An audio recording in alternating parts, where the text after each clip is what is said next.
Hello, folks, and welcome to the Leading Through Coronavirus track session. We are in track 2. Apologies to those of you who had challenges with your pods.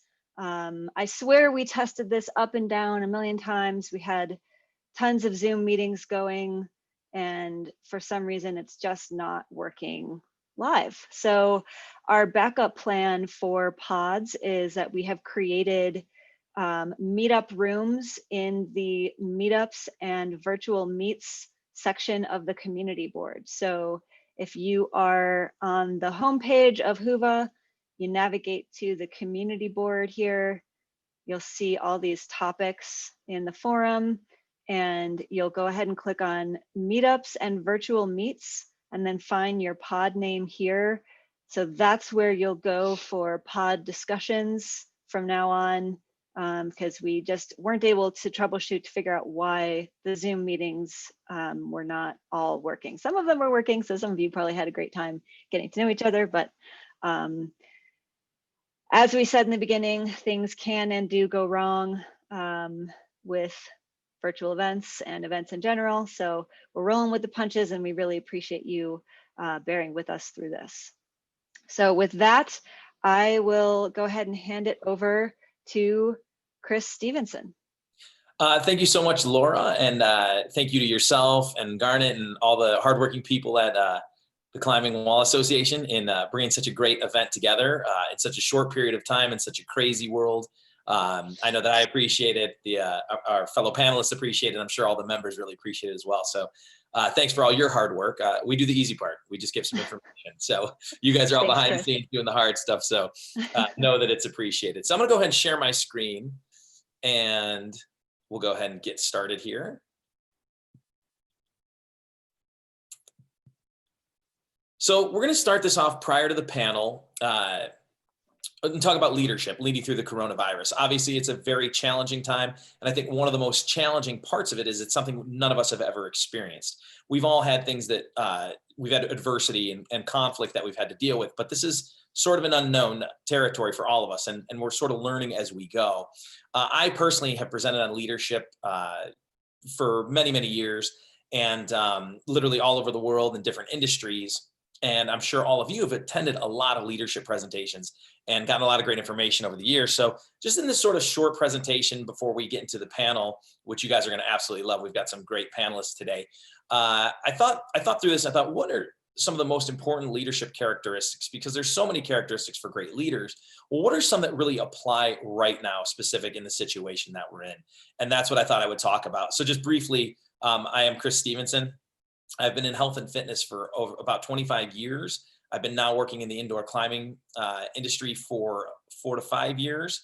I'm the owner of Stevenson Consulting, and I've been an owner-operator of many different clubs in our industry, and also consulted with clubs of all types and sizes. I'm also in the middle of launching a new company called Be Military Fit California, which is we're partnering with Bear Grylls, the Man versus Wild guy, and they've got a brand in the UK called Be Military Fit. And it's the most successful outdoor programming for fitness that in the world right now. So we had some meetings, and they said, "Would you be willing to bring this to the to the United States?" And I said, "Absolutely. Sounds like a great partnership." So we're excited about that. So that's just a little bit about myself in a nutshell. But moving forward, so again, I mentioned there are so many keys and characteristics to great leaders and great leadership, but I wanted to just narrow it down to 3, since we're only going to go for about 30 minutes here. And here's the 3 that I want to really talk about. We're going to talk about effective communication. Obviously, communication is always important, but now in a time with a lot of unknowns and difficulties and challenges, your ability to communicate effectively is super important. Then using feel over real. And this is something that I've done a lot of writing on, articles and blogs for different companies and magazines. And it really plays into your decision-making, especially in a time like now. So we'll dig into that. And then finally, practicing empathy. And I think empathy is one of those keys right now that sometimes, when in our own as leaders, our worlds are rattled and there's a lot of unknowns. It can be challenging, but we have to make sure to practice empathy. So we'll talk about that, and with some really tangible examples, what that looks like in your environments. So starting off with communicating effectively. With communicating effectively, the first thing you want to do is you want to make sure that you create and share a plan. Now, given the coronavirus and again, the unpredictability, people are nervous and they're scared because of their unknowns. The fear of unknown is something that leads to a lot of anxiety and often distrust. So when we talk about communicating first and right off the bat, it's you want to create a plan and you want to share that with your team. So you're going to tell them how often you're going to communicate, what method you're going to communicate. And once you kind of lay that out, they'll expect these communications. So a key with this as well is that you make sure that you're actually consistent with what you say you're going to do. Because there's nothing worse than reaching out to your team as a leader and saying, hey, I'm going to email, and as an example, every Monday, we're going to send out a massive group email that's going to give you general updates. And then we're also going to post every single morning on our internal Facebook page or on our Slack page or Slack group and give you even more up-to-date information. Then every Thursday, we'll have an all-team virtual meeting where we'll see each other and interact. So you're going to create that plan so they feel comfortable about when they're going to get info, what kind of info they're going to get, but then you have to execute it because there's nothing worse, especially in a time like now, than saying you're going to do something and not actually doing it. So it's creating that plan, sharing that plan with your staff, and then being consistent to executing that plan.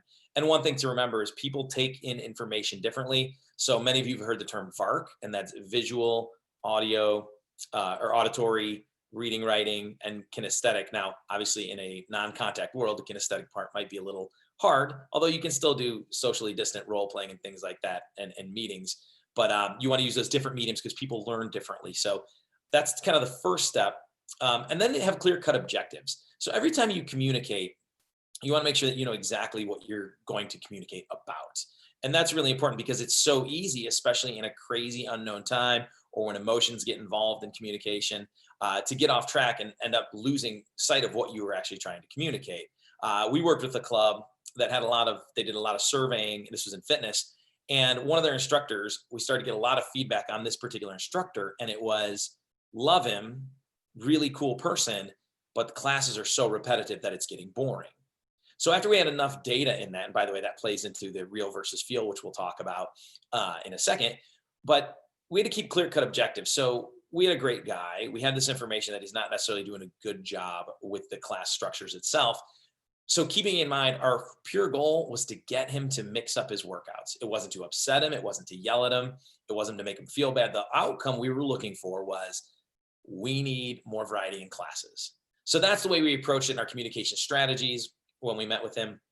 And by the way, it was great because all of a sudden you look out and he's teaching the class and everybody's running around a parking lot with holding dumbbells above their head and they're sweating and they're all dying. And as they're running by, it was kind of like, well, that's what you guys asked for. So you got it. But again, have those clear-cut objectives in mind. Then you want to make sure, excuse me for 1 second, I have a little bit of glitch on my screen. I want to apologize. There we go. Sorry about that. The next thing you want to focus on is body language. And this is important because most research shows, and obviously this is for in-person or even virtual conversations where you can see each other, but body language, about 70% of physical communication is body language. Then it's 20% tone, 10% the actual message that you're saying.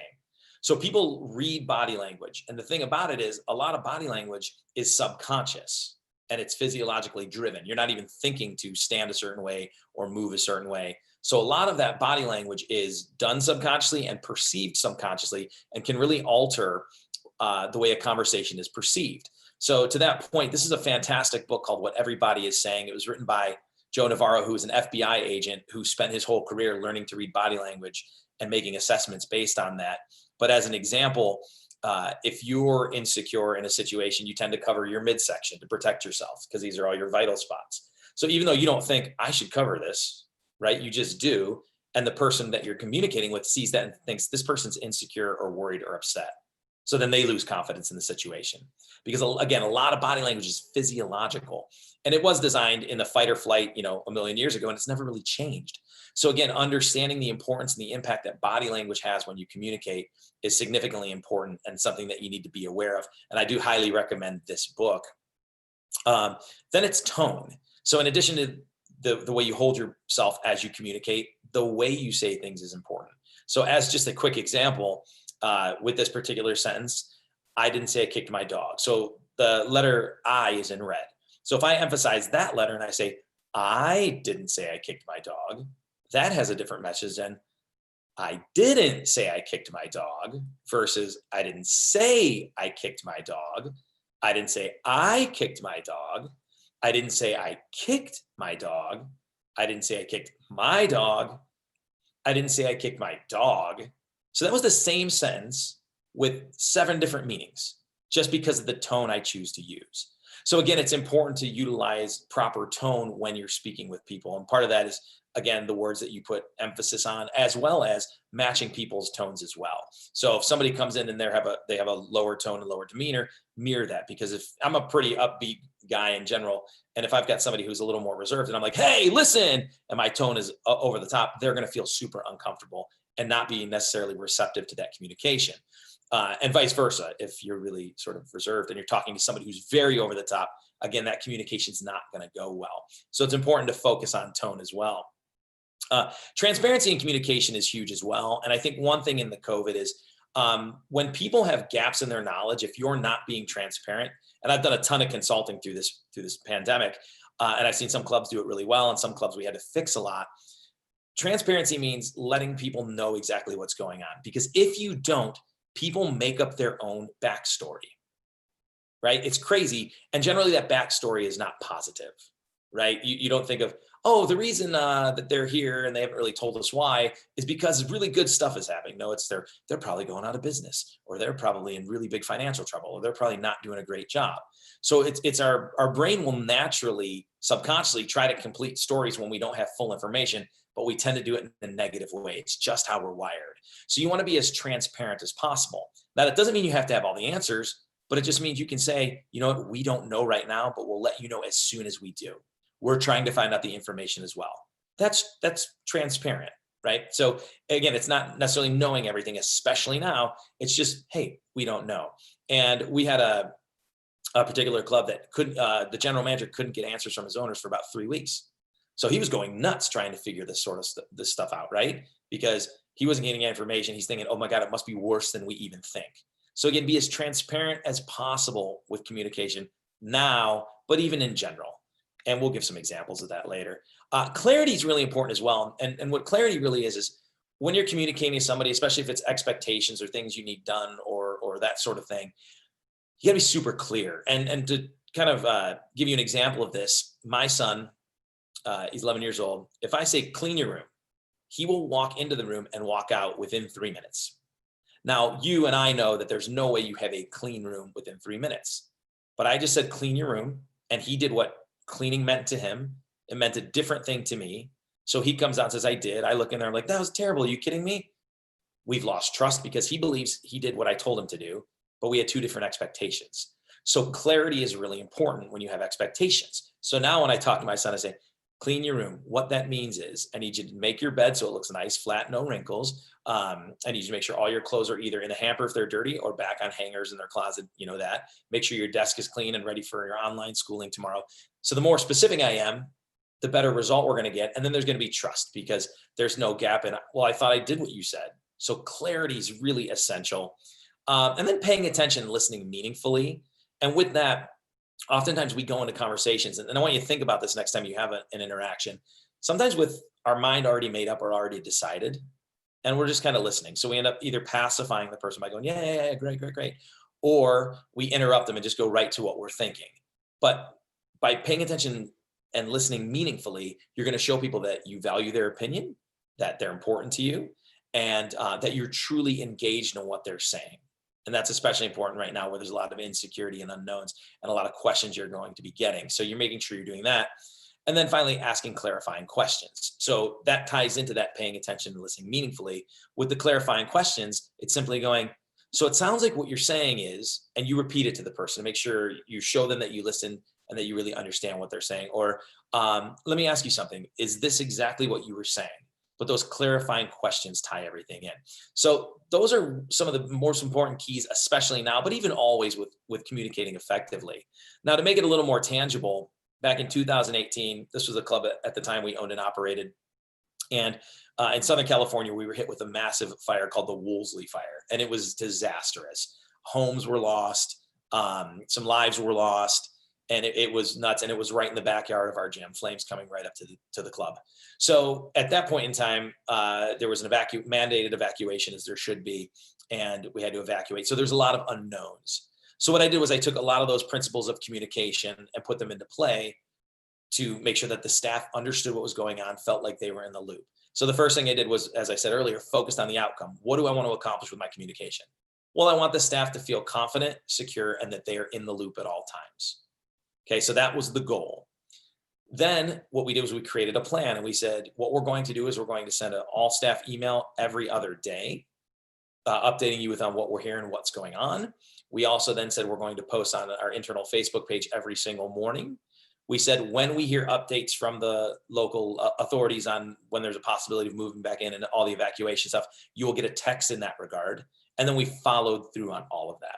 So we created a plan, we consistently executed, so that in a time of uncertainty with the fire, they didn't know if the gym was going to burn down, if it was going to be so fire damage we couldn't open. We didn't know any of those things. So we created all of those plans, and we were transparent, let them know, hey, you reach out to us anytime you need to. And when they had the questions like, when are we opening? We said, well, we're not really sure. Then we also coached them on things because, believe it or not, we had members of that club that were mad. They're like, you could be open, it's safe. And we're like, no, there's literally a mandated evacuation. So we gave them all the tools. So if people reached out to them for questions, they knew how to answer it. So we were very effective in that particular communication. On a side note, in the picture, I'm telling you this disastrous fire story, and they're like, oh, look, it's a really happy picture with myself, general manager, and some firefighters. One thing we were able to do in this particular situation was, a lot of people were donating food and supplies to the firefighters, which was great. So we thought, what could we do differently? So we met with the chief and said, how can we help given the resources that we have? And they said, we would love showers and a place to relax.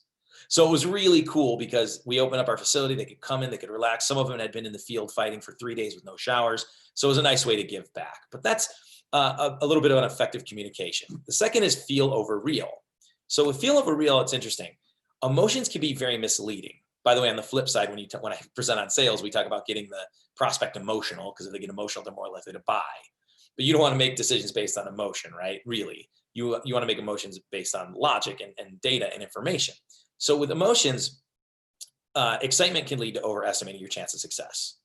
When you go to a casino, we all know that you're going to lose money, unless you have that one lucky night, right? But generally, that's how casinos make all their money, right? You come in and you bet and you lose. What casinos do, though? Bright lights, sirens, the sounds of the coins clinking out of the machines, the excitement, the dancing, the entertainment. They create this extremely exciting environment to get you all fired up. So then you overestimate. You're there, you're having a good time, you're having some cocktails. You're like, I'm going to win. It's going to be different tonight, even though the odds are still that you're going to lose. And on the flip side, sadness can lead to lowering your expectations. And this was interesting. They did a research project on this where they took people that were rated from sad to happy on a scale. And they said, you're going to sell a product. You get to price it, and then you get to come up with a sales pitch. Sad people price the product lower in every aspect of that study. So if you're sad, you're going to lower your expectations. You're not going to think you can achieve more, be successful. So you tend to lower things. And a great resource on this is the book Decisive. This is one of I read a ton, and this is one of my all-time favorite books. And it goes into principles sort of on this real versus feel decision-making on how to make better decisions. So a book that I highly recommend. Anxiety transcends your life. And we've probably seen this when we're super stressed in our facilities right now. Then we go home and we're more, we get aggravated easier with our children, our partner, our spouse, and those sort of things. So anxiety will transcend, and it will affect other aspects of your life. So that tends to affect you emotionally and the way you make decisions. So that's something just to keep in mind as well. And then intense emotions can lead to taking unnecessary risks. And I think the thing with to really think about with this is opening against guidelines. So fitness clubs and climbing wall and climbing facilities got super worried about being closed and losing revenue and all of those things, right? So we have this tendency to take unnecessary risks. We end up playing a short game. We still need to play the long game. Not that you don't have to make decisions and maybe do things in the interim, but you want to play that long game. But when you get intense emotions like fear or worry or even excitement or any of this stuff, you tend to make these rash decisions without thinking about the long-term consequences. So with that, you got to understand this. So just knowing that about emotions will hopefully make you think next time, how can I curb these emotions to make more logical decisions? So really facts, data, and research tell the truth. And there's 4 things you want to look at then, especially in your facilities. And that's historical data, external demographics, internal demographics, and survey results. So in order to make decisions based on real, we start with what numbers are we really looking for? So right now, if I just said numbers are down, well, what numbers are down? Is it just revenue? Is it the amount of people checking in? Is it the amount of new people signing up? Is retention lower? You have to figure out what you're actually trying to measure and be very specific about that to make a better decision. So let's say in this example, we're looking at check-ins. Okay, how many people are checking in? So we think the number feels low to us, but feels not a good thing. We want to go real. So we look at our historical data and we say, okay, let's look at what happened a year ago. And when we look at a year ago, we realize, okay, there were more check-ins a year ago, but not significant. And then we realize, well, this is a big vacation time anyway. So historically, we tend to have lower numbers in general. Then you want to look at external demographics. So you're going to say, okay, what's going on in our industry as a whole? Are check-ins down everywhere, or is it just random places? And one thing to note, you want to compare apples to apples in external demographics. So if in California, clubs still aren't open indoors, and let's say we open next month, we can't compare ourselves to a Georgia, which has been open for 5 months. We want to find other places that have been open for a month, or look at what Georgia did in month 1 to see what's going on externally. Then we're going to go to internal demographics. And when we go to internal demographics, this is where we're going to look, okay, so we know check-ins are lower than last year. However, let's look at overall numbers. So maybe we had more people cancel because of COVID or have frozen memberships. So our total numbers are down, like overall members. So when we actually look at the check-ins, they're the exact same amount of check-ins. It's just we don't have as many members. So then we realize, okay, we don't need to encourage more check-ins. We have to get more members. That's really the problem. So when you use this sort of data, it helps you dig for what's really going on and make better decisions rather than just feel when we initially think we have low check-ins, we got to do something about that. Well, no, it turns out we just need more members, or we got to keep people coming back off freeze. And then last but not least is survey results. I'm a huge believer in surveys. Survey your people. You get great information. It helps you make better decisions. So just to illustrate the point really quickly, this was at that last club that we owned and operated, we ran a membership promotion, a sales promotion called Your Friend, Your Rate. And very simply, this is an interesting point, but what this was is you could join at a friend's rate. Now that some people joined in our pre-sale at $29.99 and the current membership price was $79.99. Massive difference. So you can imagine when somebody joins at a $29.99 rate, they're like, current members are like, oh my God, I pay 60 or I pay 70. That doesn't seem fair. So there were people that would complain to our sales staff. Now I will tell you in that promotion, we always sold hundreds of memberships in a matter of a week. So it was a great promotion, but our sales staff hated the complaining.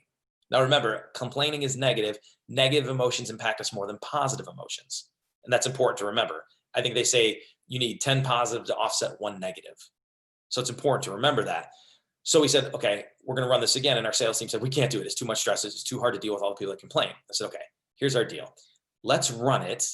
And we'll literally journal everyone who complains. And I will personally handle the complaints for you. Okay, so you don't have to deal with it. You'll just sell and I'll handle the complaints. We did it. We sold again hundreds of memberships in a week's period of time. And we had 3 complaints. Now those complaints were loud, but it was only 3. So it was one of those things that it just seemed more because they were complaining and it was hard to deal with.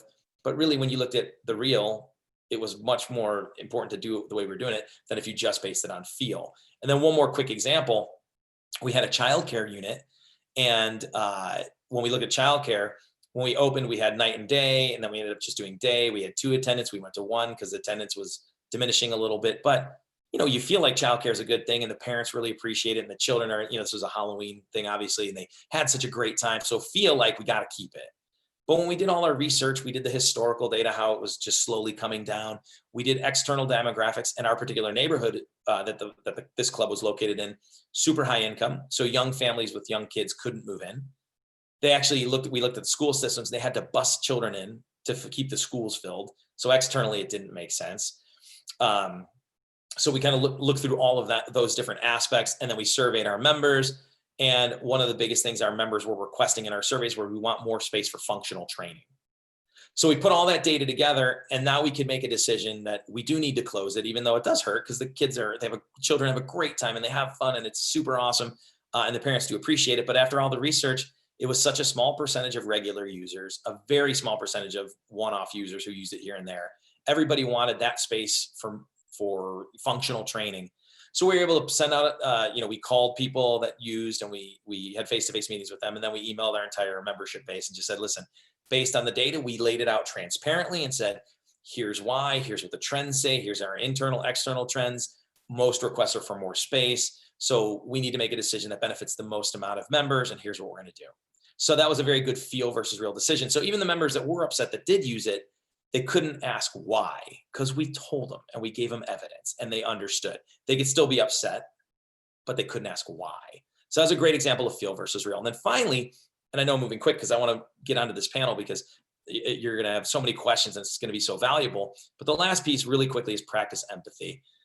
So basically it's just striving to understand and share the feelings of other people, right? What are other people thinking? How do these other people feel? And I'm going to illustrate this with a quick story in a moment. But one thing is leaders, and I've worked with a lot of leaders that struggle with this. You have to understand your team is not you. Even your rock star players are not as invested as you are. You might be the type of person, I'm sure a lot of you that are listening are, that get up early, stay late, never need anyone to say thank you. You just grind because it's in your DNA. You work your tail off, and that's what got you to the place that you're in. So sometimes, and I've seen this with a bunch of leaders that I've done consulting with, they feel that their staff should just feel that exact same way. And that's great. And I wish they did, but in reality, they just don't. That's not to say you don't have some rock stars on your team, but they're never going to be at your level. So that's the first thing you have to remind yourself as leaders. They're just not me. So I can't expect out of them what I expect out of myself. Okay. Not that you can't have high expectations, but just not what you would do. Then you want to put yourself in their shoes. What would this look like? They're coming back to work. You're finally reopened after COVID. What are they looking? What are they thinking? So great leaders can put themselves in their shoes. Same thing works with customers, by the way. Try to put yourself in your customer's shoes. What would they perceive of this? What would they think of this decision? What would they think of these policies, right? But put yourself in their shoes and try to see things from their point of view. Remember that everybody has a story. We never know what's going on in somebody's life. So you have somebody that comes in and is not doing the normal great job that they do. Who knows what's happening in their life? Maybe they lost someone to COVID. Maybe they're worried about other aspects. Maybe their spouse lost their job because of COVID. Maybe they're in financial trouble. You just don't know. Everybody's got their own story. So don't make assumptions. Understand they might be coming from somewhere that's not a great place. And then finally, two other things, focus on the outcome. As I said earlier, as you're doing this, sometimes as leaders, we just want to yell at somebody or be like, why aren't you doing this? What are you really looking to accomplish? To get somebody to perform at the highest level possible. And maybe by doing that empathetically, you're going to get a better result than you would by yelling or just demanding or that sort of thing. So focused on the outcome. And then the one thing I want to emphasize, and I talked to a couple other people about this, is you do still want to maintain accountability. Empathy doesn't mean letting people off the hook or not holding them accountable to what they're supposed to do. It just means going about it in a way that you can enforce that accountability in a more positive environment that they'll be more receptive to. So that's really important to note. I was talking to somebody about that, and they were talking about giving their staff free passes on things right now. So it's not about a free pass. You can be understanding and empathetic and see things from their point of view, but still hold them accountable. So to wrap it up with a quick story before we move into the panel, this is a friend of mine. I work with this club. I consult with them. They're up in New York, and they've been closed forever. They've just recently finally got some guidelines to partially reopen some things. So the only thing they were able to do was some outdoor programming. That was it. So what happened was, of course, a massive storm hits, power goes out, and they're shut down for 2 days. So what happened, though, was after one day, the power was up. But their typically dependable maintenance supervisor just didn't flip the breakers on. When they're shut down, they were losing the only income they had, and that equated to about $12,000 a day. So by not flipping those breakers, they lost another $12,000. Now, I had just talked to my friend Jason, who's in the picture, about empathetic leadership and de-escalating situations rather than becoming aggravated and trying to get better results that way. And it was the day after that conversation, which was completely random and unplanned, but fortunate timing.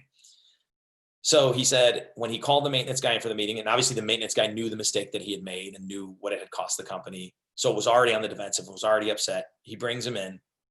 And he said he took a deep breath, thought about our conversation, and said, I just want to see how you're doing and check in with you. Rather than saying, hey, what happened? What's going on? He said, I just want to know how you're doing. How are you? And the guy immediately said, listen, I didn't know, and I could have flipped it, but I didn't know. And he just continued to go off and off. And then after letting him go off for about 2 minutes, he stepped back and said, I didn't ask you about any of that. I just asked how you're doing. I just want to know what's going on in your life. And it was at that point, the guy like poured his heart and soul out and said, my brother passed away 1 month into lockdown. I had to fly his body to Puerto Rico for the funeral. My mom is still in Puerto Rico. I came back, had to quarantine by myself in a hotel for 2 months. I was going crazy. I can't go see my mom, who I'm tremendously worried about. All of these things are going on. To top it off, I can't get my thyroid medication because I'm paranoid with COVID to go to the doctor and get it. So I gained a ton of weight and my mood has been crazy. And I'm so sorry about the mistake that I made. I know it was an error. It will never happen again. I've always done a good job and I'll continue to, and I'll be better about not letting life interfere with that thing. And you can count on me at any time. So just by asking those questions in an empathetic way, he found out that there was a lot going on. And then of course he said, how can I help you right now? But then the guy ended up holding himself accountable and hasn't made a mistake since. So by being empathetic, we got the outcome that we were looking for. We got our, ready to go, reliable, incredible employee back on track, who now feels better, cared about, and appreciated, as opposed to, he's like, all I want to do is rip his head off, right? I just wanted to yell at him and threaten to fire him and all of that stuff. But he didn't. He took an empathetic approach and it worked much better. So those are the 3 things. Communicate effectively. You just want to make sure that you have predictable communication, that you do it consistently, do it in different mediums, be transparent, be a lot of clarity, make sure you truly listen, ask clarifying questions. You want to make sure you use real over feel, because data and research doesn't lie. There's always a little part of a gut decision, but if you have a bunch of data to back it up, you make much better decisions long-term. And then finally, use empathy, practice empathy. You'll be surprised at where it gets you. And that example I showed you is a true story. But your people aren't you, and sometimes they need a little bit more, especially in times like this. So thank you so much. Here's my contact info. I'm always happy to connect and answer questions for you. And from there, we're going to move into our panel. So I'm going to stop sharing my screen if I can figure out how. There we go. And welcome back.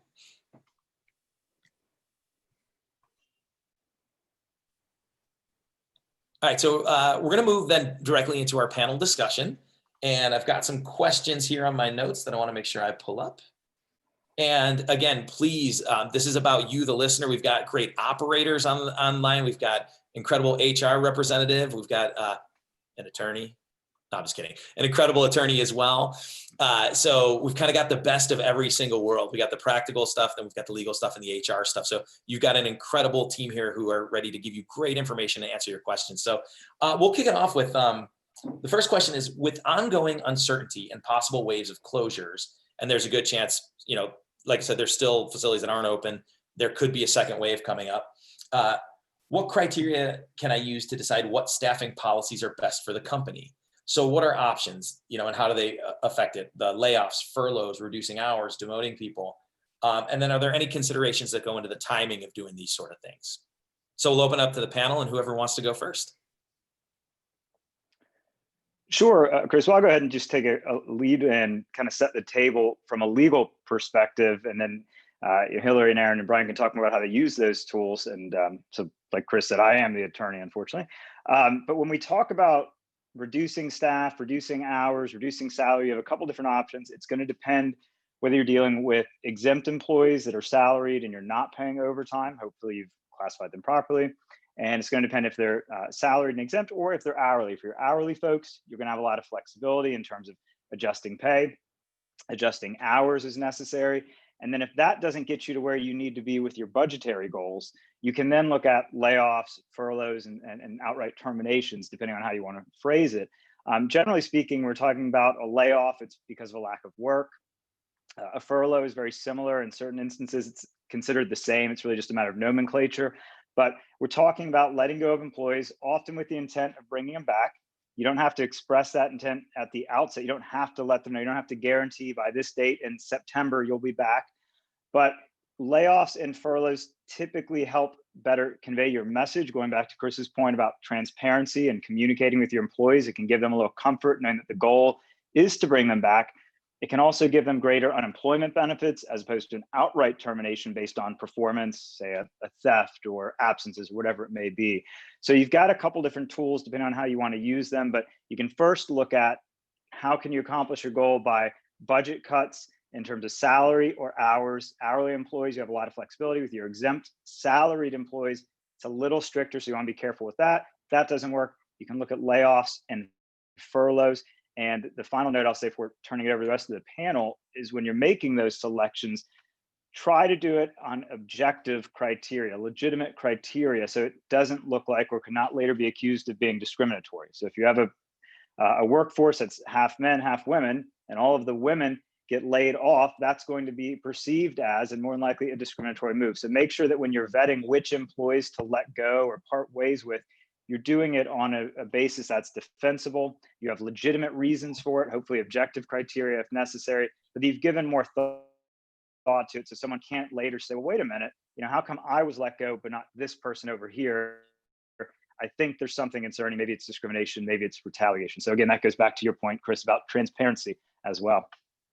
Thank you, Jason. That's really great information. And I think, sometimes as leaders, we lean to, we feel bad for people or that sort of thing, but you always have to follow these legal guidelines, or at the end, it's going to get you in trouble. So who else has some input on that? I'll just go ahead, Aaron. Sorry. All right. Thanks, Brian.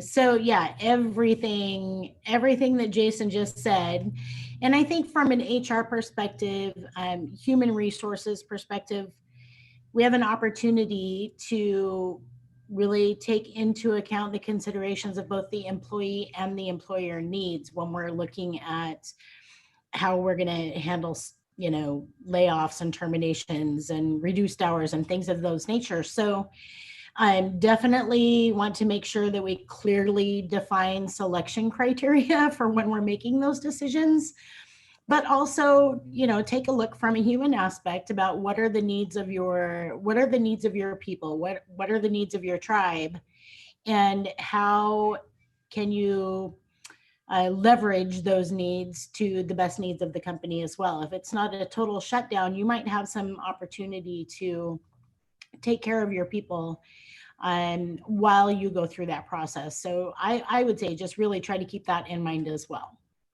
Thank you so much, Aaron. Brian?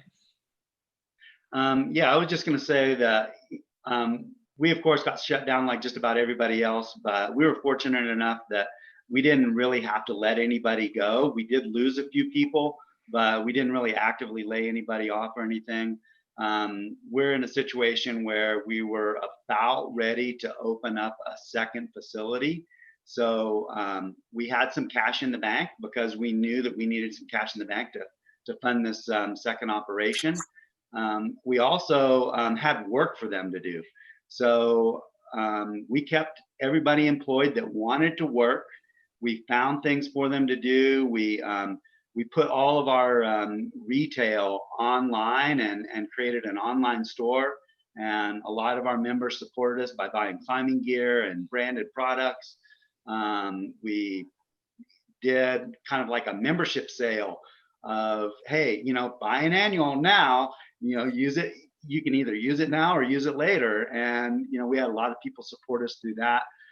We had all our employees call our members and say, hey, this is what's going on. We really would appreciate your support. We're trying to keep all our staff employed. And, that was a great success. And, it kept our employees engaged with the process. And, we didn't have anybody sitting at home doing nothing. We kept people busy with things that were moving the company forward. Also, the other great thing is we have a fantastic team, and we were able to keep those people employed. We didn't lose them to somebody else. We were able to keep them employed, and now that we're back up open again, they're still part of the company and working for us. So we really felt great about that as well. And Brian, I'd be remiss. I do a lot of customer experience work, and I guarantee, just based on what you said and the support you got from your members throughout the closure, you guys must create an incredible experience for your members. And that's something to remember too. No matter what you do the right thing, take care of your people, because when stuff does go down, they'll take care of you back. So kudos to you and your facility and your team. That's awesome. Thanks. Yeah, I can't stress enough the importance of keeping the bonds that your staff have as a group.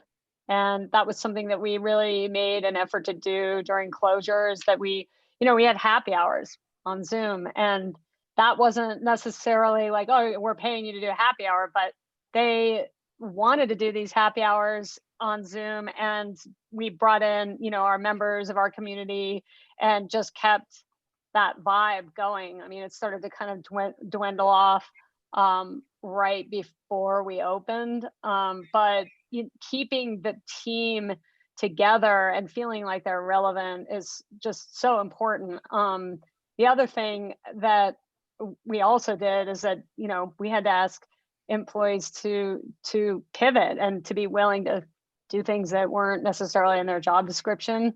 But really communicating that we're a team and demonstrating that as a leader as well is absolutely critical. That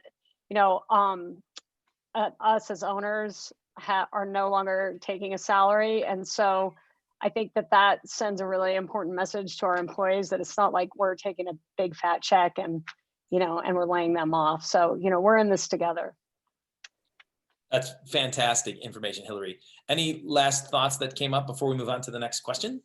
Yeah, just to emphasize not only the communication element, but like Brian and Hillary said, communicating with your staff, not just when you're laying them off, which hopefully you don't have to do, but for the folks that are there, making sure they understand what's going on. It not only does it add to their investment in the company and make them feel more empowered, but the vast majority of lawsuits we deal with are disgruntled employees.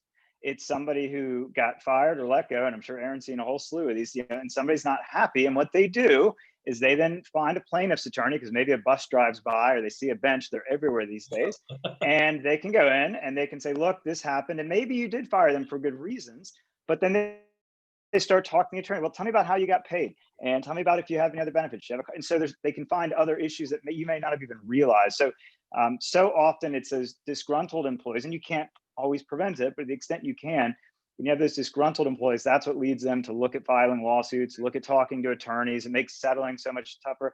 You'd be amazed how many lawsuits, or potential lawsuits, we've resolved just by letting the parties talk it out.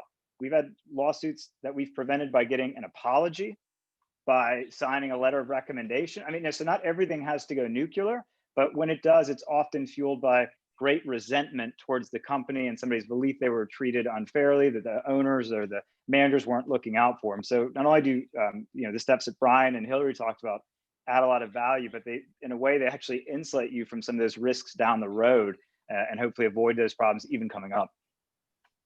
Yeah, I just wanted to, oh, sorry. No, go, please. I just wanted to bring up one other thing, and I don't know if Aaron or Jason can elaborate on this, but we are doing a work share with our employees, and that, different states have different regulations around it, but we worked with every individual employee to make sure that they could qualify for that. And so there was a little bit of finagling around their hours, but it puts them in the best position financially. Yeah, absolutely. And so for those who are less familiar, a work share program is where you work with the state, and it's essentially a gap between unemployment where you end up reducing somebody's hours, but keeping them on payroll. And then unemployment benefits can help fill that gap or a portion of that gap. So you get the benefit of keeping the employee can try to supplement some of their missing income. And it varies by state, depending on where you're at. It's a creature of statute, pure statute, but it's a great way to try to problem solve. It's really a big toolbox when we talk about layoffs, furloughs, and everything in between. This is just another tool that if you've got somebody who's on reduced hours, you can try to help them. It's absolutely going to build that relationship with the employee, because they're going to think, wow, Hillary's the owner. I know she's busy. She's got all these issues. She's trying to help me. She's looking out for me. The company cares about me. So it does help, again, empower your folks, lets them know you're looking out for them, and it can help them get some benefits that they really may need during these times where they're not working as much. So it's a good option to explore for folks whose hours you're reducing. You're going to want to look at whatever your particular state unemployment laws have. But Aaron, I'm sure you have something to add. I'm sure you've dealt with that a lot with the states that you work in.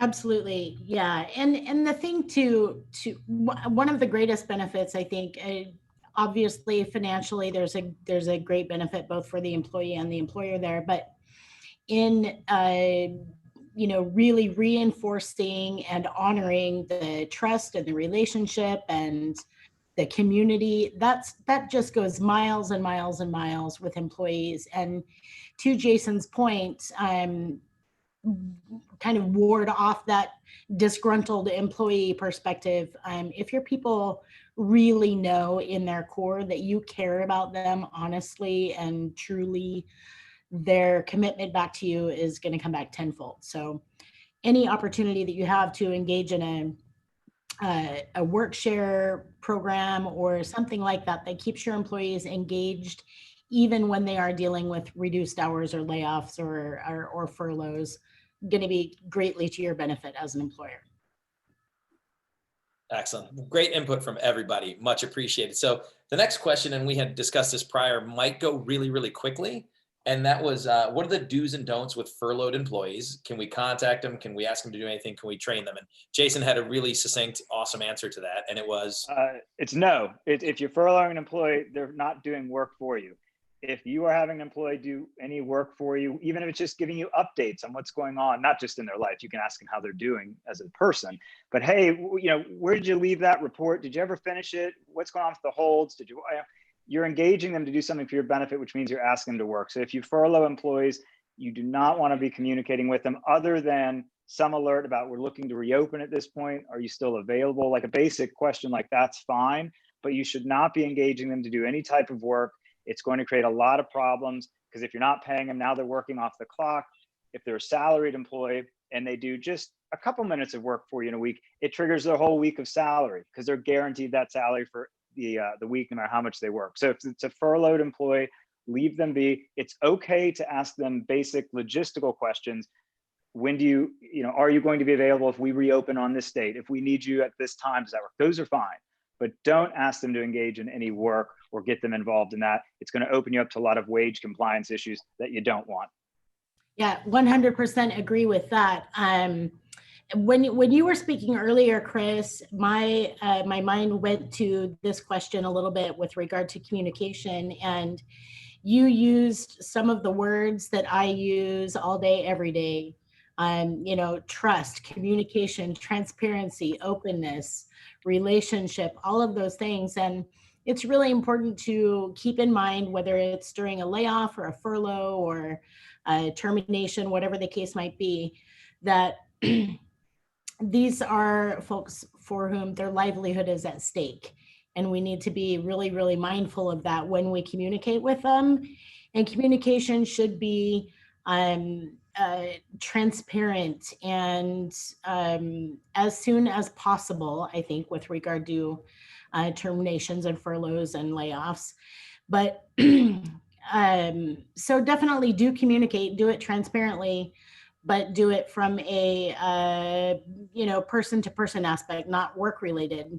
And to Jason's point as well, when you're talking about not having employees work at all while they're furloughed, that goes for work related emails and texts and phone calls as well. Any of those things trigger work. Yeah. So keep that in mind. A lot of times when you have a furloughed employee, it's good to break their communication with the company with regard to being able to access work email and work phone numbers and things like that, because the urge is strong to answer that email, right? And they just can't do it. They need to stay away. And does that include, let's say you have some team members that volunteer, say, I want to come in and do something, or so nothing at all. Okay, that had shook quickly. Yeah, it gets very risky. I'll just leave it at that. Having folks volunteer gets very risky because it blurs the line between how voluntary it is. Right. And it may seem fine in the moment, but it's real easy to later have somebody allege, well, I only came in because I felt compelled to get more shifts, to get more time. So it wasn't truly voluntary. It was thinly veiled volunteerism. Right. And so I was really working off the clock. I wouldn't have gone in to clean the holds, but for X, Y, and Z, Excellent. Oh, that's pretty crystal clear. So let's move on to the next one. So what are some best practices for the termination process? What can I do to support my staff through that experience? And how can I take care of myself through that experience? So if anybody's, terminated or had to let people go and has any thoughts on how that process goes. I'll just say, when I haven't had to let anybody, I did have to let somebody go for during the closure, but You know, typically, you know, when you have to let somebody go, I think it's just really important to be really clear and straightforward about what the reason is. And also try and make them feel good as a person, that it's not necessarily that they did a bad job, but maybe that it was a bad fit, or there just wasn't, you know, a mutually positive, beneficial relationship between the company and the employee at this time, for whatever reason that was. And, you know, wish them luck in their future endeavors. If they're going to get unemployment, help them, you know, through, you know, navigating that process, or, you know, wish them well on their next job down the road. Love that. Love that. And Aaron, you had a thought? I did. Sorry, I had to unmute myself.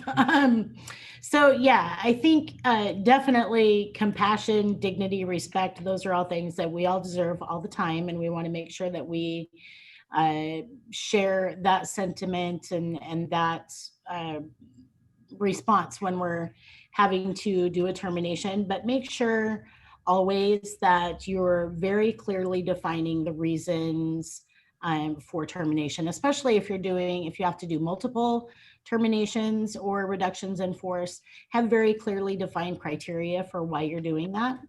And to Brian's point, yes, we do want to wish them well and try to make them feel as good as we can during a termination, but be careful not to go overboard too. You want to be clear that if there is a valid reason, hopefully there's a valid reason for termination, but whatever the reason is for termination, don't, kind of be too soft about it. If you don't want to give them the impression, if they're being terminated for cause, for example, don't let them leave the room feeling like, oh, I did a great job and they fired me anyway. Like, you have to be realistic about what you're expressing to the employee with regard to the reason for termination. So just be careful. Yeah, I'll just note that generally speaking, there's no legal requirement that you tell people why they're being terminated, but it is a good practice, to Brian's point. And even going back to Chris's point at the beginning about transparency, if somebody understands why they're being terminated, it makes them less likely to want to go to an attorney to figure it out. And they say, well, I was a great employee for all these years. I don't know why I got fired out of the blue. Maybe it's because of my race, my gender, my religion, whatever. They'll start wondering. And Chris, you nailed it absolutely at the beginning. You said when they don't know, when people don't have information, they assume the worst. No employee has ever assumed, well, it must be because I was late 10 days in a row. They're not going to think of that. They're going to think of anything else that doesn't blame them. And it's instinctual. We want to protect ourselves. So it's helpful to identify those criteria, the objective criteria, and be clear about it. You don't have to go into all the details. You don't have to get them to be on board with it, because they're probably going to disagree with you. But at least if you give them an explanation, it can help them hopefully understand and dissuade them from going to an attorney to figure it out. And the next thing you know, you get a demand letter and you're having to sort it out that way. So I do find it helpful for all the reasons that have been mentioned as well. There's good human elements to do it. But again, in terms of risk exposure and avoiding lawsuits, I think it helps to have people understand why they were let go, whatever that reason may be. Can I add one more thing onto that too? When you do a termination, whether it's a single termination or multiple employees, it's really important to make sure that the departing employee understands that they can come back to you over the next few days or the next few weeks with any questions that they might have.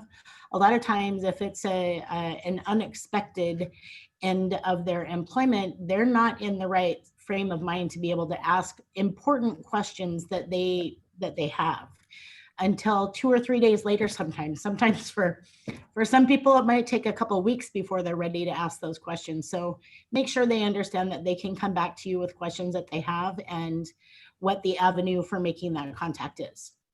That's really great, Aaron. And one thing too, I will tell you, with clubs that I owned and operated, as well as clubs I've consulted with, we had very specifics in the employee handbook about the process of termination, between verbal, written, verbal warnings and written warnings and how many are generally allotted, as well as very strategic performance improvement plans. So if somebody is falling short, so that way we have a track record on file of the behaviors that get you to that point to where it's not even really a surprise when you let them go, because they know they've been through this process and have fallen short.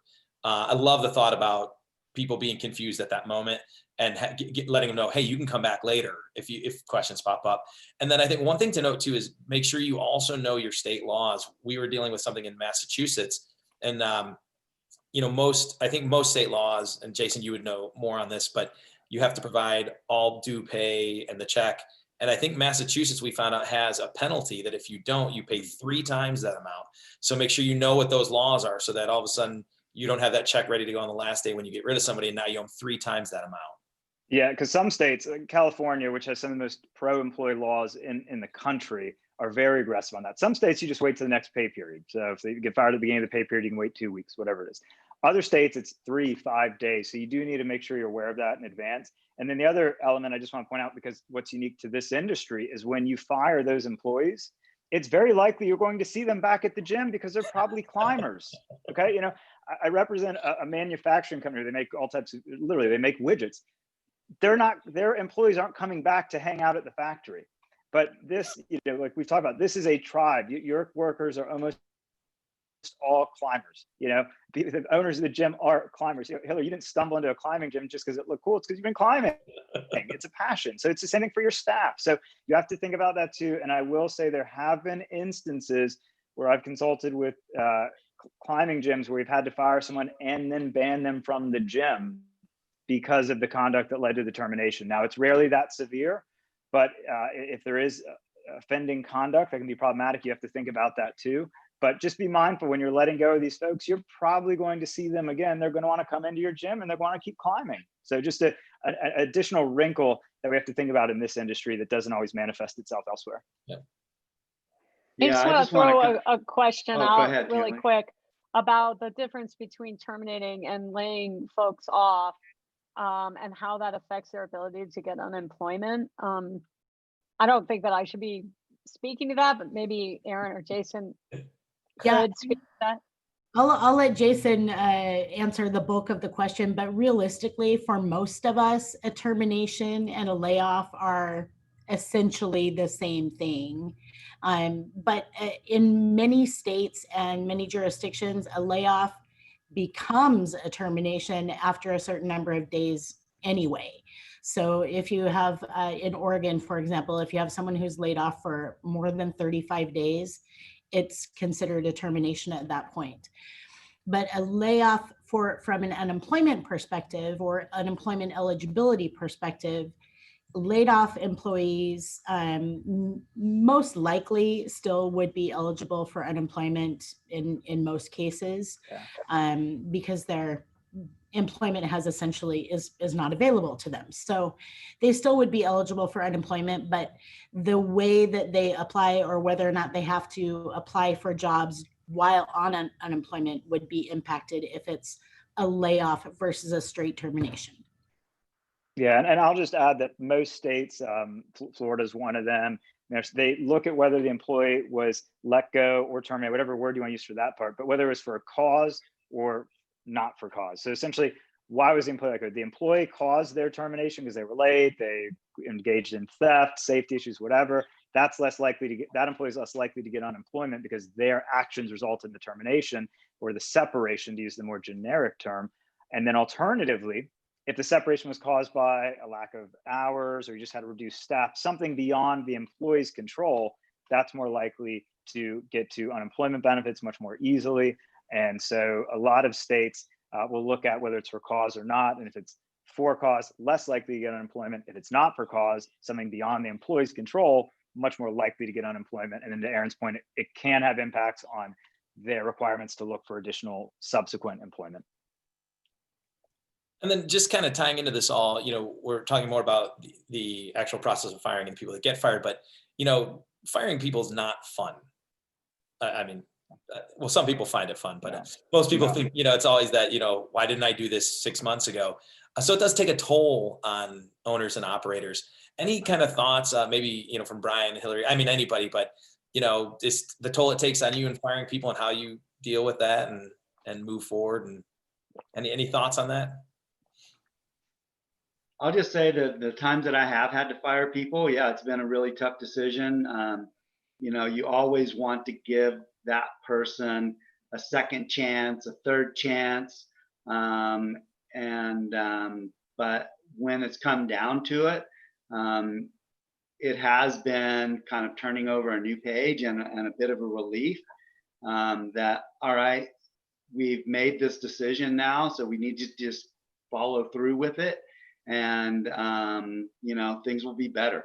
Because a lot of times the morale from that individual might be impacting the morale of the other people that you have that are good people that, you know, it's just creating a negative work environment. And so in the rare instance that, you know, you have to let somebody go, you know, I do find it's better just to kind of cut the tie sooner rather than later and don't drag it on.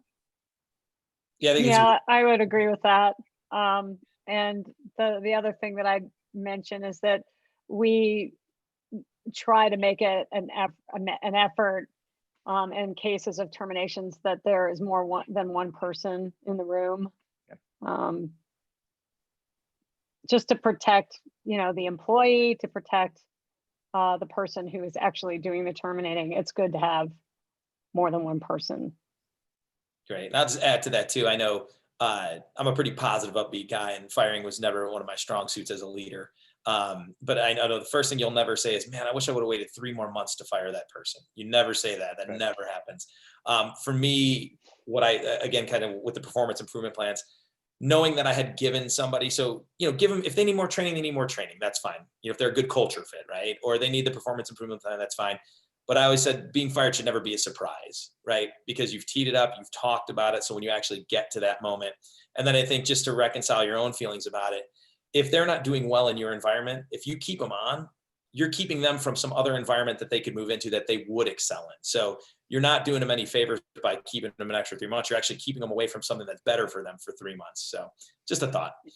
You also, just a real quick note too, you also have issues where when you have employees engage in poor performance or have disciplinary issues and you don't correct them and you let them fester, not only does it become problematic from a cultural perspective, but it becomes harder to fire that employee down the road, because I've litigated cases where the employee will actually have the temerity to say, well, wait a minute, you didn't fire me when I messed up back then.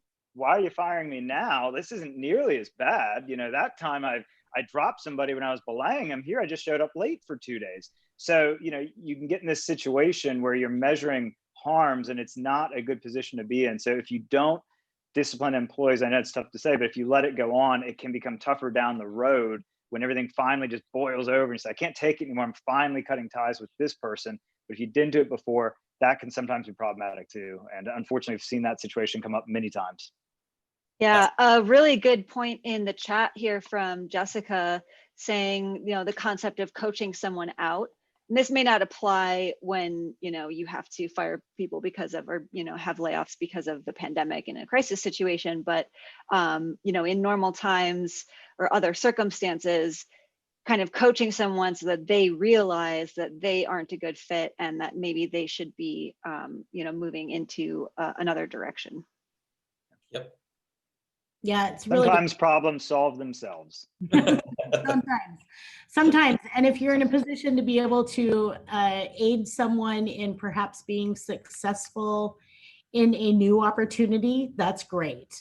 We want to, you know, help people to be successful wherever they go. But one thing that I wanted to add is that when you have identified the need to perform a termination, be very thorough in your preparation. You're probably never going to feel good about needing to terminate someone, but you can feel certain. And so just be thorough. And back to your point, Chris, about progressive disciplinary action and, you know, doing that first warning, the verbal warning, the first written, so on. Make sure that you have all your ducks in a row. But you can feel certain about it. And the other thing too, I think the more certain you feel about it, the better ultimately you're going to feel about it when we're talking about, you know, taking care of yourself through this process. Making sure that you can wrap your mind and heart around the situation as time progresses. Preparation is going to help you with that. And then one last point with regard to terminations, layoffs, furloughs, all of those things, going back to the point of being transparent. When you have a termination or a reduction in force, make sure that your other employees understand what's going on. They don't need to know the specifics of the reason that someone was terminated. And often it would not be appropriate for them to know, but if you are transparent about what has happened, what is the impact for the organization going forward, what does it mean for the rest of your workloads, or whatever the impact might be, if you can have some transparency with your employees about that, then the likelihood for there to be active rumor mill about the situation is eliminated when you just share openly. Awesome. Yeah, and I'll just share a No, quick anecdote about that transparency, especially when you're letting folks go, because it can start spreading fear. I had a client that would do monthly birthday cake. So for all the September birthdays here, we're going to do cake. Well, they had a new CFO come in. That person said, we really don't need to do cakes. We're going to cut that out. We can save a little money. Well, the employees didn't know that decision. They just saw that the cake stopped. And so all the employees started getting terrified that the company was going under, all based on cake. But they thought the company was going bankrupt because, like, where's our cake? We used to have this big sheet cake and maybe in the summer months, a little ice cream if we were lucky. And it was all a decision by one CFO who thought, you know what, I don't know if we need to spend $50 here. The company was doing great, but the employees didn't know. So I know it's kind of a silly anecdote, but it truly was a problem. They resolved it. They brought the cake back. People were thrilled. But it goes that message. If you're laying people off, you don't need to have a grand announcement about it, but sometimes finding a way to communicate it to your staff can help assuage any concerns they may have, and try to give a little bit of comfort, just because there's that disruption that can cause some ripples throughout your remaining staff.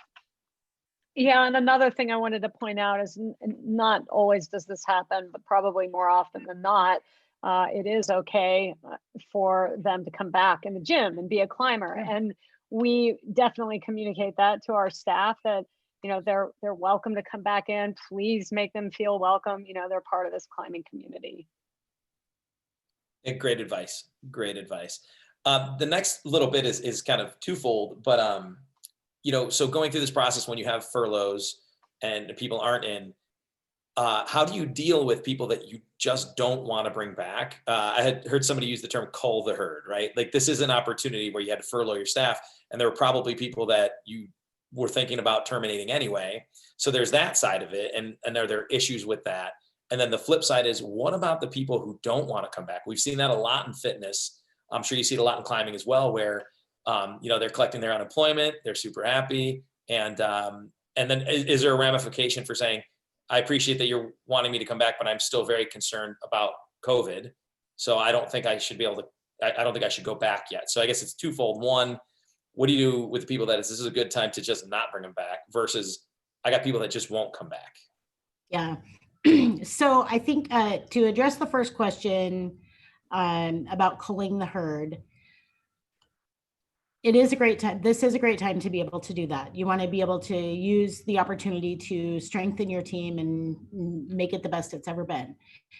I encourage you to please, please, please use very clearly defined selection criteria when you're making decisions about who goes, who stays, who goes and comes back, all of those things.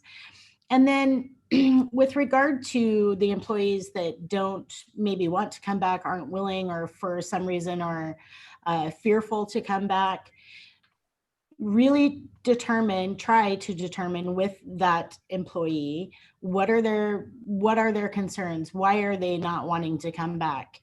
It might be related to the pandemic. It might be related to something else. But if you can determine what that is, and then address any of their concerns, if possible or if applicable, and then exercise compassion and advise regarding options if it is not going to work out for them to return, do your best to help them not return in a compassionate way. But if they do have concerns that you can address, maybe it's a safety concern, it's a health and safety, be very clear with them about the steps that you've taken for COVID preparedness and prevention in the workplace, and share with them of the steps that you've taken to make sure that they have a safe environment to come back to.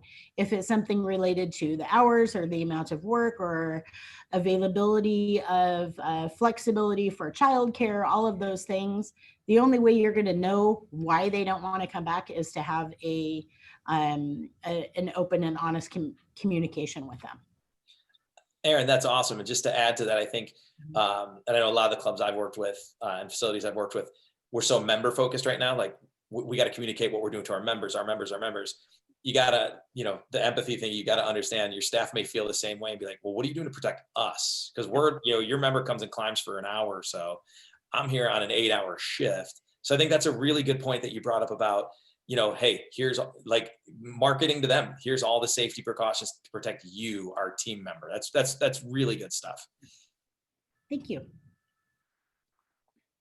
Anybody else have any input on that? I was just to say it is important too, because there are particular OSHA concerns, not to drag it down with more legal risks, but if you're not protecting your employees, there is potential exposure there.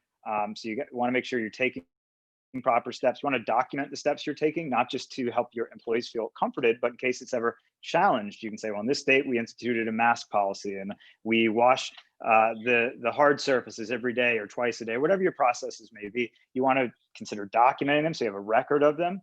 And then if an employee doesn't want to come back, Aaron's absolutely right. The first question is why, and trying to figure out, there might be a legally protected reason they don't want to come back that you may have to explore. If it's because of childcare, that may trigger some obligations under the Families First Coronavirus Response Act. It might be a health reason, so you could trigger ADA complications. It could trigger FMLA complications. So I apologize for raising all these different statutes, but this is one of the main issues that we are dealing with right now, are the employees that don't want to come back. We also deal with some that come back who shouldn't come back, and that's a separate issue, but we're dealing with ones that don't want to come back. And so if there's protected leave, you've got to look at that. There's various statutes, state and federal, that may protect someone for medical reasons.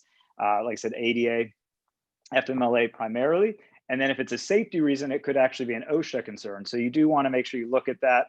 And then if you have a group of employees, you've got to be careful as well, because even though you're like, I don't know any gyms that are unionized, but there still are union protections that apply in non-union settings if your employees are trying to make a concerted statement about their rights or essentially workplace conditions. So if a group of employees are complaining to you that they don't feel safe, you may not realize it, but that's actually protected under the National Labor Relations Act, even if you don't have a union in your gym. So it doesn't mean you have to fold up the gym. It just means you need to be very careful how you handle folks who don't want to come back, very careful how you handle complaints. Don't be dismissive of them. You're going to have to look at them. Somebody may have to investigate, but you're certainly going to talk with the employee, get to that root cause of what it may be. Sometimes you can solve it, sometimes you can't, but you want to make sure you're going through that dialogue. That's excellent. So then kind of moving on, actually in regards to that, and just something that popped into my head and what we've dealt with in fitness is the situation where a member or a staff member tests positive for COVID. Now I know in fitness, the first thing you do is you contact your local health department, and generally they'll give you instructions on how to handle that, and they'll take it from there. However, I don't know if there's a legal or HR obligation do you share that? Do you share it with certain people? What I have said in the fitness industry and clubs I worked with, I said, ultimately it's your decision, but I would let people know. Because the last thing I would want is somebody coming back going, hey, I heard somebody caught COVID there and they never told anybody. So what would you guys advise in that regard? Somebody tests positive, you contact the health department, that part has to happen, you follow those rules. But what do you think from a club communication standpoint to your team as well as your members should be done? I'll just say from a legal perspective, do not share that person's name. Of course, right. So some folks really, but because it can be hard sometimes, because you want to say, well, if anyone worked on the same shift with Erin, let me know, because bad news, she now has COVID. So there's a natural tendency to want to share that information to better help do contact tracing, but you really need to hold it back because of the ADA, the Americans with Disabilities Act. It is protected medical information. Even if the employee says, no, you can give them my name, it's fine. That's still problematic because you can't waive those rights. And then there's questions about whether that was done under duress and all that. So try to avoid giving the name. Your main obligation is going to the health department, like you've already identified, Chris, And then I think beyond that, and I'll defer to Brian and Hillary to talk more about this, I think you're really looking at the impact of your gym and your employees and your members and making sure people feel safe and comfortable, because the biggest fear, I think, is not identifying something or not reporting it to your members and employees and having somebody later find out that you were sitting on that information. I think could be really problematic. So I'll just say that, I hear your legal advice, Jason, but as an employee or employer and, the relationship that I have with my people, I don't know how I could not tell them who it was. I mean, they're all friends. They know each other. They're going to find out anyway. And, if I'm up there saying, hey, we had some unknown individual test positive for COVID, you should go get a test. You should stay home for 14 days or whatever. And I'm not going to tell you who it is. It's just not a good look for me. So I just don't know how I can do that. So yeah, it's tough. It is tough. I mean, the best thing to try to do is maybe identify the shift to anyone who worked on the shift this day. I mean, I know that naturally helps narrow down who it is, but it's different than giving the name. And then some folks, I will say, talking to certain clients, they just give the name out because they feel like the risk is low. They say, the person told me I can share their name. I talked with them in advance. They understand it.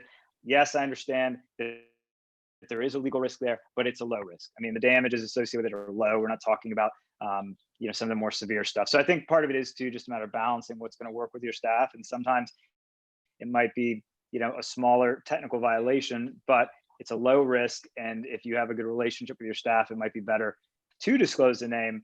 That may be better at a relationship level, even though there might be some legal complications. And I will tell you, I have had some clients that disclose the name because there's not a better way around it. So this is just where the law hasn't caught up with the realities of the situation. It's clear that you wouldn't go around saying, so-and-so just told us they have pancreatic cancer or something, much more severe, as opposed to, hey, we need to contact trace COVID. And it's really impractical to do that without saying who had it. So I think that's how it's getting resolved, is some folks are doing their best to describe it without identifying the person. And then I know some people that are just saying, getting the person's approval, making sure they're comfortable with their name being disclosed for purposes of contact tracing only and protecting others, and then disclosing that name and just taking that small risk and, and handling it that way. But you're right, it's an extremely difficult situation to properly do contact tracing when you have to talk about a mystery figure. I'm curious, Laura, we fortunately have not had to face this yet. I do know that there have been some gyms in the industry that have had to face it, and I'm wondering how they dealt with it in terms of, their communications with members, or did they choose to close down for a number of days? I don't know if you know that information. Yeah. But we've actually got a really great blog article on just that subject on the CWA blog. We have 3 examples of climbing gyms that had to deal with this situation.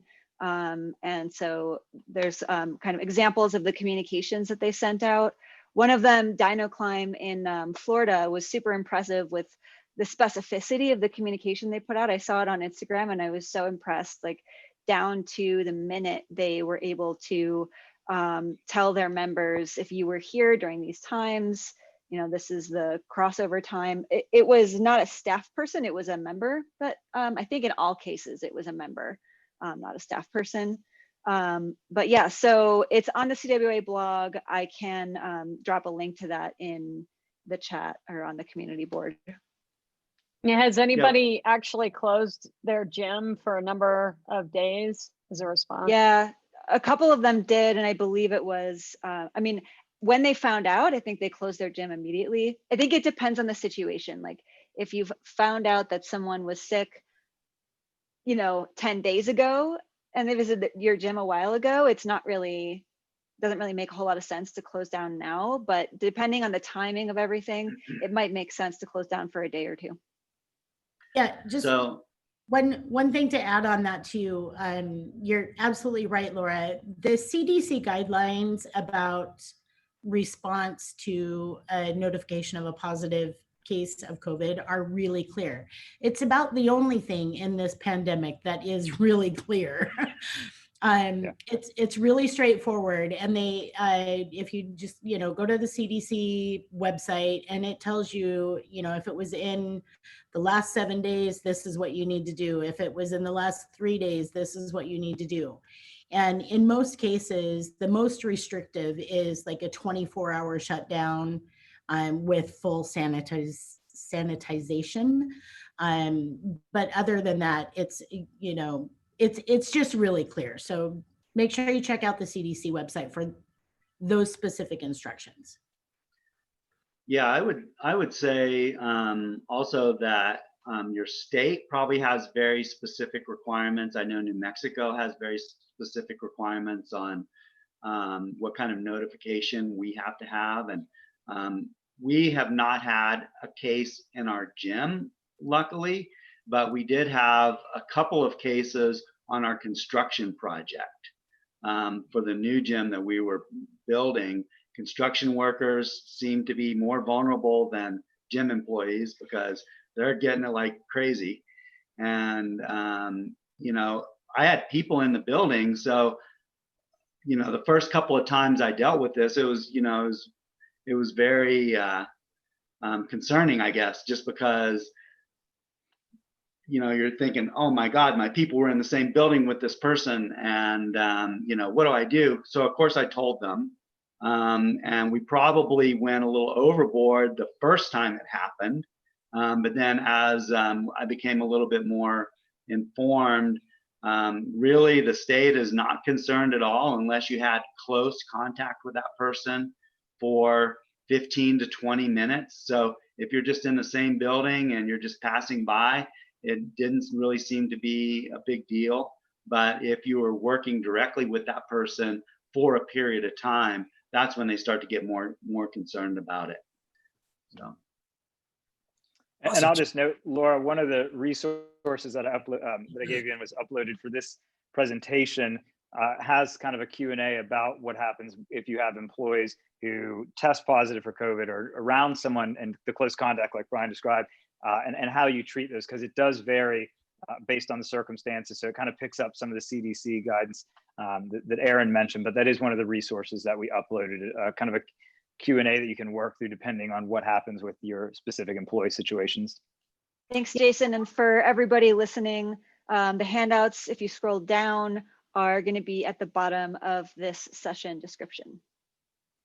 Awesome. Well, thank you all. Let's move into the last little bit here. With the how is the hiring process going to be different as we move into this sort of new normal and post-COVID? We're talking, obviously, will there be rewriting of HR manuals? Will there be COVID specific questions? I know, like in fitness, for example, a typical question is in a job interview is, are you able to lift 45 pounds, right? Because oftentimes your job involves lifting 45-pound weights to re-rack them. Or in a childcare situation, are you able to lift, 45 pounds, meaning they're going to hold babies? I guess it'd be a pretty heavy baby, but questions like that fit into the thing. So, what questions are you allowed to ask? What do you think need to be in there? What can't you ask? What's going to look different in this new hiring process? I'll say that looking on the bright side of things, we just hired 18 people during the shutdown for our new gym. And I think the quality of the candidates that we got was probably higher than we would have normally got because they're all out of work from someplace else. So, just on the bright side of things, I think that was a really fortunate thing. I think we got a really great group of candidates to come in and work for us. Excellent. And as far as like our hiring procedures or anything, we really didn't change anything. Same, interview questions. We did do some Zoom interviews, of course, which are kind of tough. I felt like Zoom interviews it's really, it is harder, I think, to get a real sense of somebody over a computer screen than it is in person. So I found it tough, but I think we ended up having, some great choices and got some good people out of the process. We didn't really change any employment standards or questions or requirements or anything for us. Got it. Yeah, certainly echo the point from Brian. I've been hearing from clients in the climbing industry and others, you are finding better candidates right now just because there are more people looking. So it's a buyer's market, so to speak. So if you're trying to buy up and obtain some talent, it's a better time to be doing that. If you do institute your COVID policies in terms of maybe not so much hiring, but safety measures, consider doing those as policies, or if an addendum. You should all have a handbook. Even if you're a smaller gym, you should have a handbook. But to avoid having to reissue your handbook every few months or as things change, consider that if you do have any updates that are more targeted and nuanced to something like COVID, you can just make it an addendum or a separate standalone policy that people sign. That's going to logistically be easier than reissuing a whole handbook to the team. You can say, here's our 3-page COVID protocol about what you need to do when you're in the gym, about when do you wear masks, what do you wipe down, sign at the bottom that you read and understood it. So just from a logistical standpoint, there's ways to kind of reduce that burden in terms of getting those new policies out. But that's, I think, most of what I've seen so far and talking to employers and gyms, new policies and new training. But generally they're keeping their hiring process the same, but they're doing some different things now as people get to the gym and start working. Yeah, I would agree with all of that too. And I think one thing to bear in mind too, as employers, is that, well, yes, you need to have a new COVID-19 policy and pandemic response and all of that right now as part of your handbook or an addendum, as Jason said. That's absolutely the way to go. But also be mindful of the fact that as this is an ever-changing, never-ending, ever-changing kind of scenario that we're in right now, that the likelihood that you'll need to update that policy and procedure, every month or so, every 3 months, it's going to happen. So just be prepared for that. It's not a one and done. Awesome. Well, we're almost out of time. So I think what I'd like to do is just at the for this last 2 minutes is if each one of you could just give your 30 seconds of what you think people need to hear, whether that's whatever you want, whether it's legal, whether it's inspirational, whatever it is, just your sort of 30-second go home advice to people. So whoever wants to go first. I'll go first. This is a tough time. It's certainly not the time that I would have chosen to open up a brand new gym and try and double our business.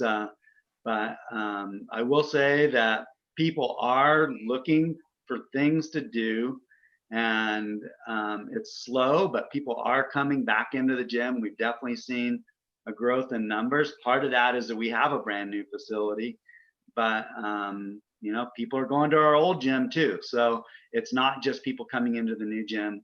People do want to get back in the gym, and they want to be with people. You just need to manage the capacity limits that you have. We've been very conservative with that, and really just making sure that what we do, we feel good about, not necessarily what the state is allowing us to do. And I think it's made our customers feel good about it too. Awesome. Thank you so much, Brian. Appreciate it.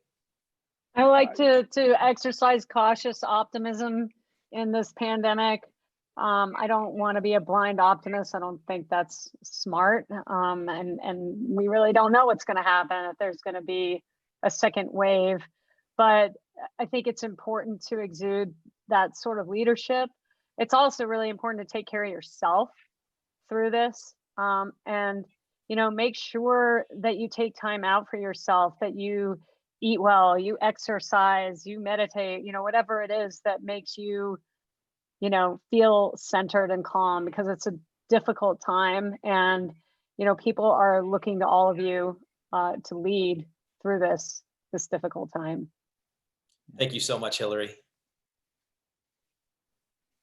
100%. I think one thing that I really am trying to keep in mind for myself right now and for the clients that I consult with is that this is really an opportunity, as we're all kind of working in the unknown right now.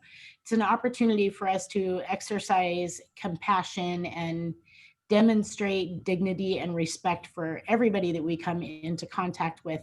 Not that hasn't always existed, but boy, is it so much more appreciated by everybody I encounter right now. And all of those traits that make up the individuals in the climbing community in your tribe, those traits, that ability to get it done and to strive for better and to really have a strong sense of community and care for each other, all of those things are things that you can capitalize on right now to help yourself get through this, to help your employees get through this, and to help build your business stronger in ways that you really didn't have the opportunity probably to do before, at least not on this level. So don't be a blind optimist, of course, but do know that if you've witnessed nothing else through this, you should be witnessing resilience and strength, and take advantage of that, build on it. Thank you so much, Aaron. And Jason?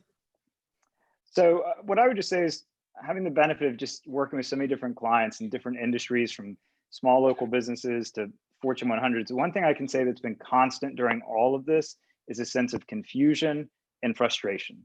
So if you as an owner or operator are feeling confused and you don't know what's always best because there's new laws, there's new guidance, you're not alone. It can feel like you're alone sometimes because you've got a group of people looking at you for your livelihood, for their livelihood. You have a legion of members who want to come in and climb. So it's okay to feel overwhelmed. You're not alone in that. I can tell you, attorneys, we're doing our best. We get overwhelmed with this stuff too. And it's our job to stay on top of this. You have the job actually running a gym and all the other things that come with it. So to the extent you feel overwhelmed, you feel frustrated, you have to do your best, embrace it, understand you're not alone in that regard. And like Brian said, you want to just make sure you're doing your best. You want to be able to look back on it, and no matter what the laws say in terms of what minimums need to be met, or how, when you can fire someone or keep them on, make sure you're doing what you think is best and making sound decisions. Because at the end of the day, that will not only give you that peace of mind, but it's also going to eventually trickle down to your staff as well. And they'll see that leadership over time, and they know it's been hard on everyone. And so I think that's kind of the takeaway I'd want folks to think about. Awesome. Thank you, Jason. And I'll just pile onto that really quickly. Do the right thing.